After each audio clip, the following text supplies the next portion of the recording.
Mais où en est réellement le métavers de Facebook, ce monde parallèle annoncé par Mark Zuckerberg qui promettait de révolutionner Internet, voire en fait l'humanité? Salut, c'est Hugo, j'espère que vous allez bien. On est parti ensemble pour une nouvelle plongée dans l'actualité en une dizaine de minutes. Alors le métavers, c'est donc ce qui a été à l'origine du changement de nom de l'entreprise Facebook qui est devenue Meta. Aujourd'hui, Meta donc regroupe à la fois Instagram, mais aussi WhatsApp ou encore donc Facebook.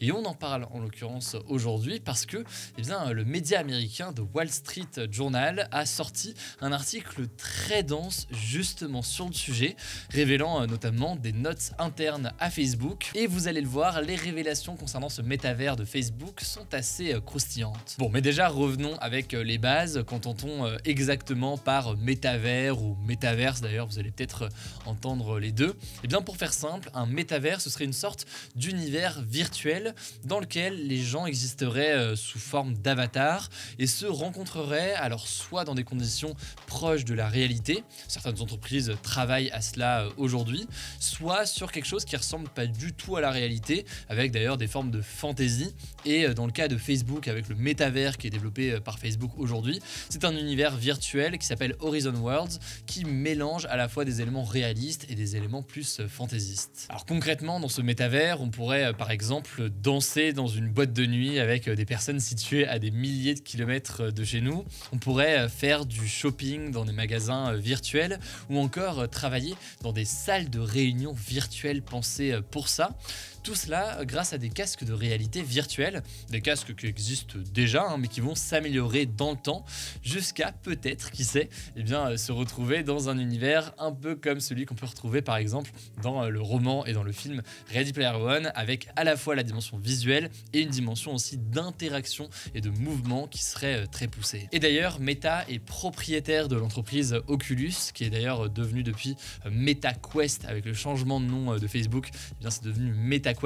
C'est l'une des entreprises leaders dans l'édition de ces casques de réalité virtuelle. J'ai personnellement l'Oculus Quest 2 qui est peut-être le casque le plus connu de cette marque. Et c'est vrai, il faut le dire, c'est assez impressionnant. Bref, ce n'est pas seulement Meta qui a développé un tel métavers. D'autres entreprises comme Google ou encore Microsoft comptent eux aussi développer leur propre univers virtuel auquel pourraient se connecter les personnes. Et d'ailleurs, ces dernières années, l'éditeur de jeux vidéo Epic Games, qui développe notamment Fortnite, a mis en place des concerts virtuels, par exemple du rappeur américain Travis Scott, ça c'était lors du premier confinement, vous vous en souvenez peut-être, ou encore il y a eu un concert aussi d'Ariana Grande sous forme d'avatar, des concerts qui ont attiré des millions de personnes. Et c'est intéressant de prendre l'exemple de Fortnite puisque ça montre que en soi, les jeux vidéo c'est une forme de métavers, puisque c'est des milliers de personnes qui peuvent se connecter en ligne sur un même lieu et partager des choses, que ce soit un jeu, que ce soit des événements. Et là justement, ça montre que Fortnite veut se positionner comme un véritable métavers. L'éditeur du jeu Epic Games veut faire en sorte que Fortnite ne soit plus seulement un jeu vidéo, mais aussi cette sorte de métavers et cet espace de rencontres, d'événements, etc. Ça c'est donc pour la théorie, mais alors en pratique, où en est-on concrètement et quelles sont les critiques adressées? C'est là que les choses se compliquent. Et si on parle du métavers de Meta, qui est donc baptisé Horizon Worlds et qui est donc disponible aujourd'hui au Canada, aux États-Unis, en France, en Espagne et au Royaume-Uni, pour l'instant, les données ne sont pas bonnes, loin de là en fait, selon un document interne à l'entreprise qui a été dévoilé par le Wall Street Journal. Bon, déjà, Meta s'était fixé pour objectif d'atteindre les 500 000 utilisateurs actifs mensuels pour fin 2022, sauf qu'actuellement, ils ne sont que 200 000, donc c'est quasiment 3 fois moins que ce qui était espéré. Par ailleurs, ce nombre d'utilisateurs réguliers a tendance à diminuer, puisqu'en fait, en début d'année, Meta revendiquait près de 300 000 utilisateurs. Or là, selon cette note interne, on est à beaucoup moins aujourd'hui.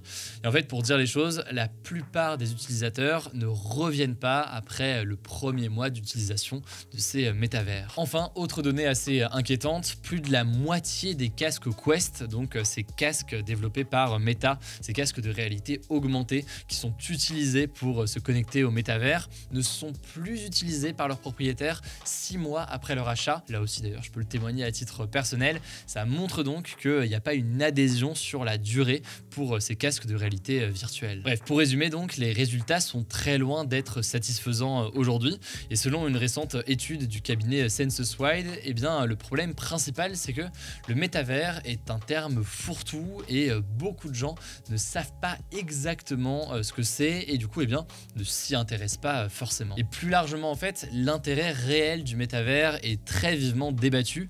En gros, certains disent ok, je peux rejoindre le métavers avec un casque de réalité virtuelle pour participer à une réunion avec mes collègues, mais en quoi est-ce que faire ça est plus utile, plus efficace ou mieux plus généralement que rejoindre un Skype, un Zoom ou même juste faire une réunion physique avec mon équipe.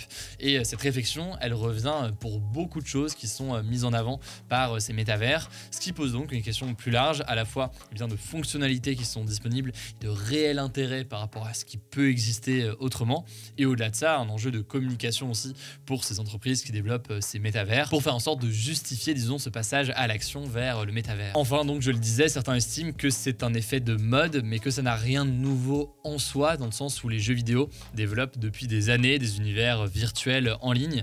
À l'époque, il y avait aussi le réseau social Second Life, il y a plus de 10-15 ans maintenant qui existait. Certains donc ont fait le parallèle en estimant qu'aujourd'hui finalement il n'y a pas d'immense différence et donc d'immense intérêt à aller dessus. Bref, pour l'instant et dans la situation actuelle donc ça ne séduit pas. Pour autant, eh bien, Meta ne compte pas délaisser son métavers. L'entreprise a en effet annoncé l'arrivée d'une version web d'Horizon Worlds. L'idée c'est qu'il n'y aura plus besoin d'avoir un casque de réalité virtuelle et vous pourrez rejoindre directement avec votre ordinateur. Et par ailleurs, Meta souhaite se concentrer sur la monétisation du métavers en réfléchissant à de nouvelles manières dont les utilisateurs pourraient gagner de l'argent directement sur cet univers virtuel. Par ailleurs, il faut bien noter que l'intérêt des entreprises pour cet univers que sont les métavers est aussi lié à l'émergence de nouvelles technologies, des technologies qui sont souvent catégorisées dans ce que l'on appelle le Web 3. Alors là aussi, ça regroupe beaucoup de choses, ça fait aussi beaucoup de débats. Certains y voient des vraies opportunités avec des technologies très importantes et très innovantes. D'autres y voient une forme de bulle. On aura dans tous les cas l'occasion d'analyser tout cela prochainement. En tout cas, ça me semble intéressant de faire un petit point d'étape avec ces documents révélés par le Wall Street Journal. Si jamais vous voulez plus d'informations, je vous mets des liens en description. Je vous laisse tout de suite avec Paul pour les actualités en bref et je reviens juste après pour le flashback du jour. Salut, on commence avec cette première info. La situation s'améliore dans les stations-service en France. Ce jeudi, il manquait un ou plusieurs carburants dans seulement 17% des stations, selon les chiffres du gouvernement, alors que ce chiffre était de 30% au début de la semaine. La raison derrière ça, c'est qu'il ne reste que 2 sites pétroliers de Total Energy en grève. Dans les autres sites, les salariés ont décidé de reprendre le travail. Du coup, selon la première ministre Elisabeth Borne, qui s'est exprimée dans une interview au journal Libération, eh bien, il y aura un retour à la normale dans les jours qui viennent et les Français peuvent, je cite, partir confiants en vacances. Et oui, parce que ce vendredi, c'est les vacances de la Toussaint. Bonnes vacances à tous les concernés. Deuxième actu, toujours en France, ce mois d'octobre 2022 pourrait battre des records de chaleur. Il est pour l'instant le mois d'octobre le plus chaud de l'histoire en France. En effet, selon Météo France, à l'échelle de toute la France depuis le début du mois, la moyenne des températures nuit comprises est de 16,6 degrés. C'est 0,3 degrés de plus que le mois d'octobre 2001, qui était jusque-là le mois d'octobre le plus chaud depuis le début des relevés météo, soit depuis 1900. Il faut dire que cette semaine, dans le sud-ouest de la France, les températures ont dépassé à plusieurs endroits les 30 degrés, soit plus de 12 degrés au-dessus des températures habituelles. Certaines villes ont d'ailleurs battu leur record historique de chaleur pour un mois d'octobre, comme à Orthez, près de Pau, où il a fait 33,4 degrés mardi en pleine journée, ou à Montauban, près de Toulouse, où il a fait 21 degrés dans la nuit de dimanche à lundi. Alors ce n'est pas une surprise, selon le GIEC, le groupe d'experts de l'ONU pour le climat, la fréquence et l'intensité des vagues de chaleur vont augmenter avec le changement climatique et donc potentiellement survenir plus tard dans l'année que d'habitude, comme c'est le cas ici en France. En tout cas, il faut noter aussi que cette vague de chaleur d'octobre entraîne des orages exceptionnels pour la saison. Selon le site météorologique Kéronos, plus de 53 000 éclairs ont été recensés ce jeudi en France, un record pour l'année 2022, alors que les plus gros orages surviennent généralement entre mai et septembre. Troisième info en France, ça concerne le procès des attentats de janvier 2015 à Paris, qui avait fait 17 victimes. Le principal accusé du procès, Aléry Zapola, a été condamné en appel à la prison à perpétuité hier pour complicité de crimes terroristes. Il a été jugé coupable d'avoir fourni des armes et une aide logistique à Amédi Koulibaly, le terroriste qui a tué 5 personnes à Montrouge et dans un magasin hyper cacher à Paris. Alors je vous ai dit condamné en appel, ça signifie qu'il y avait eu un premier jugement, en l'occurrence en décembre 2020, où il avait été condamné à 30 ans de prison, mais Ali Riza Pola avait alors demandé à être jugé à nouveau. Selon lui, il n'était pas un terroriste, mais seulement, je cite, un voyou qui aime l'argent. Sauf que donc dans ce nouveau procès, sa condamnation a été encore plus sévère, à savoir donc la prison à perpétuité, précisément assortie d'une peine de sûreté de 20 ans. Ça signifie qu'il restera minimum 20 ans en prison, sans possibilité de réduction ou d'aménagement de peine. Par cette condamnation, la justice a voulu, je cite, adresser un message clair à tous ceux qui seraient tentés d'aider un terroriste. On part au Royaume-Uni pour la 4e actu après la démission hier de la première ministre Liz Truss. L'identité du prochain premier ministre sera connue au plus tard vendredi prochain, le 28 octobre, à l'issue d'un vote des membres du Parti conservateur, puisqu'en effet au Royaume-Uni, c'est le chef du parti qui a la majorité de députés au Parlement qui est le premier ministre, et en l'occurrence, en ce moment, le parti qui a la majorité au Parlement, c'est le Parti conservateur. Alors, aucun candidat n'est encore officiellement déclaré, mais Blanche vous le disait hier, le favori des sondages est Rishi Sunak, l'ancien ministre des Finances, qui était aussi le principal adversaire de Liz Truss lors de sa désignation en septembre. Mais selon les informations de plusieurs quotidiens britanniques, dont The Telegraph, The Sun et The Daily Express, eh bien il y a une autre personnalité dont on ne parlait pas hier et qui est intéressée par le poste. Ce n'est autre que Boris Johnson, le précédent Premier ministre de 2019 à juillet dernier. Il avait à ce moment-là démissionné après une série de scandales politiques qu'il avait affaiblis au sein de son parti, mais aujourd'hui, dans le contexte de cette crise politique, il songe à se présenter comme une solution de stabilité. Il doit avant ça réunir le parrainage de 100 députés, on verra ce qu'il en est. 5e actu, les 4 régions de l'Est et du Sud de l'Ukraine qui ont été officiellement annexées par la Russie en septembre, eh bien sont soumises depuis ce jeudi soir à ce qu'on appelle la loi martiale, après une décision du président russe Vladimir Poutine. Concrètement, ça va venir renforcer encore plus les pouvoirs de l'armée russe dans ces territoires. Ça signifie l'instauration d'un couvre-feu, de restrictions de circulation. Ça donne la possibilité à l'armée de réquisitionner tous les biens publics et privés et de mobiliser tous les habitants pour défendre le territoire. Selon plusieurs experts, c'est donc une manière pour la Russie d'affirmer encore plus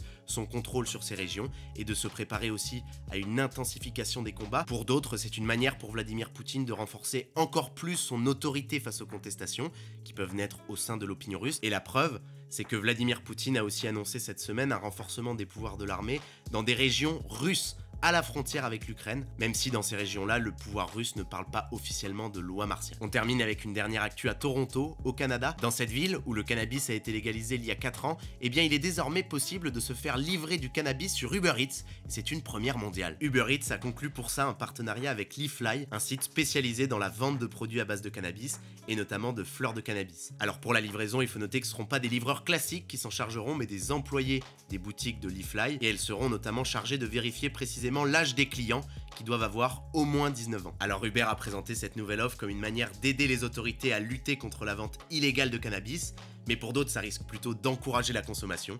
On verra réellement quel impact ça a. Alors on termine la semaine avec un petit flashback. On revient aujourd'hui il y a 217 ans, le 21 octobre 1805. La France de Napoléon Ier perdait à ce moment-là la bataille de Trafalgar contre les Britanniques. Ça s'est passé donc au large du cap de Trafalgar en Espagne. Napoléon a alors dû renoncer à envahir l'Angleterre et aujourd'hui l'expression coup de Trafalgar désigne justement un événement qui a de très fortes conséquences. Écoutez, voilà donc pour cette nouvelle plongée dans l'actualité en une dizaine de minutes. Pensez à vous abonner, je ne sais pas encore le cas, pour ne pas louper les vidéos suivantes. Rendez-vous aussi si vous voulez ce format en version audio, en podcast. Eh bien, n'hésitez pas, on est dispo sur Spotify, Apple Podcast, tous les réseaux. Vous tapez Hugo Décrypte sur ces applis-là et il suffit de s'abonner pour ne pas louper les actus du jour. C'est pratique quand vous êtes dans les transports par exemple. Du coup, n'hésitez pas. En tout cas, je vous souhaite un excellent week-end. Prenez soin de vous et puis on se dit du coup à lundi pour le retour des actus.